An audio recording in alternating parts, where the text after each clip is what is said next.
A beautiful girl snatched from her bedroom in the middle of the night. It was the worst case I've ever had to deal with. My worst nightmare had come true.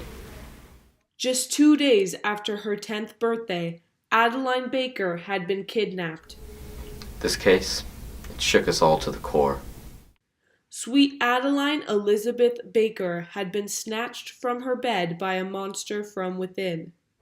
It was any parent's worst nightmare.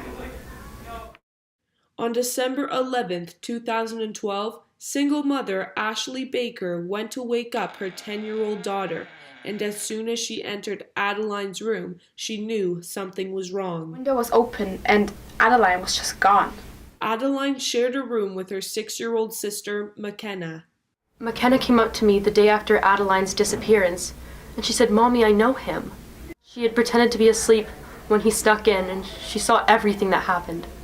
McKenna identified Adeline's abductor as George Dickson, a close family friend of the Bakers. George Dickson was a good friend of Adeline's father, Trevor Baker. 6 months prior to Adeline's abduction, Trevor had passed away due to a heart attack, even though he was a seemingly healthy 42-year-old man. After I lost Trevor, George was always at the house, buying flowers, making dinner, taking the kids to school. He seemed totally harmless. I gave him a house key. Mr. Dickson was called in for questioning, but no one could find him. The police began an immediate search to find George Dickson. We searched and searched the entire neighborhood, and then this brown paper bag showed up at our doorstep. It was extremely heartwarming when we had 400 civilians looking for this poor girl. But then there was the bag. 72 hours after Adeline's disappearance, a paper bag containing Adeline's fingertip, found along with a Polaroid photo of her, was left on the family's front porch.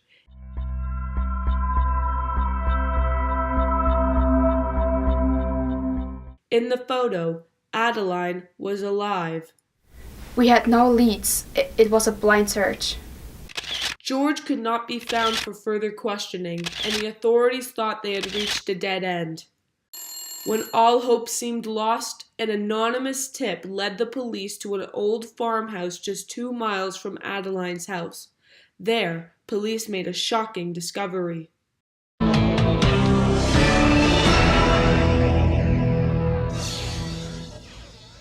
It was like looking into the mind of a serial killer.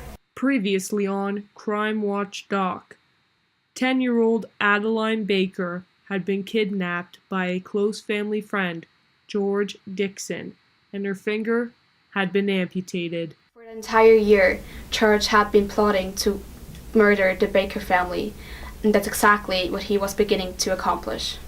George had crafted a bulletin board filled with photos of the family, murder weapons, and fake alibis. But the biggest shock of all, Trevor was on the board, listed as a victim. After Trevor Baker's death, there was no autopsy because it seemed like a typical heart attack. I saw no signs of anything different. The board displayed that the desired method to kill Trevor was by essentially stopping his heart by poisoning his food. Not surprisingly, just hours before the heart attack, Trevor was out with George. Trevor had told me that night that he was going to the bar to watch a football game with George. It seemed totally innocent. The bar surveillance footage confirms that the men were there, but what it also showed was George slipping something into Trevor's drink. Trevor's body was exhumed from the grave for testing. In trouble. It's going to get there. He turned 32 yesterday. Does he have a vintage moment in him? In the end zone, it is caught for the win! Richard Rodgers with a walk-off touchdown. A game ender for the Packers. Trevor was clueless. We found traces of fentanyl in his stomach. So yes, George murdered Trevor Baker. When I got the news about Trevor, I'm sorry. As police searched the farmhouse, they found a bathtub full of Adeline's blood. Investigators say that the blood had been there for less than 12 hours, but her fingertip had been with police for 20. The blood in the bathtub was too recent to be from the finger. meaning Adeline had been harmed yet again.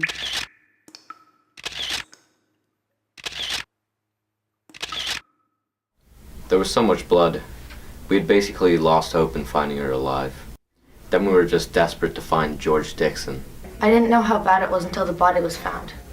I just wanted her to come home. While police were still searching the farmhouse, they received a call that someone had spotted a body in the neighborhood creek. There's a body in the creek! Could this be Adeline? I was first to the scene. I immediately knew it was her, because her fingertip was gone. But the biggest shock of all? It was gone. Her head was just gone. Adeline had been brutally decapitated and her head was missing. If it weren't for McKenna, we might not have known that George Dickson killed Trevor and Adeline Baker. I think about her every day. McKenna often blames herself for the death of her sister, and in reality, there was nothing more that she could do. Now, 6 years after the murder, Adeline Baker's head and George Dickson still have not been found.